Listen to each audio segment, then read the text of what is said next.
俄羅斯西部布良斯克州一座橋樑喺當地時間星期六晚倒塌，導致到一列客運貨車出軌，事件造成至少7人死亡，28人送院。網上面流出疑似係事發現場嘅影片，可以見到現場一片狼藉。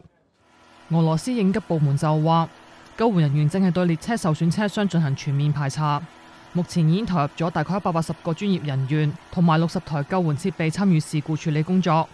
莫斯科鐵路公司就話，橋樑坍塌係受到非法干擾運輸活動所致。喺事發之後幾個鐘，另一條喺俄羅斯庫爾克斯地區嘅橋樑，亦都係一列貨運列車經過時候倒塌。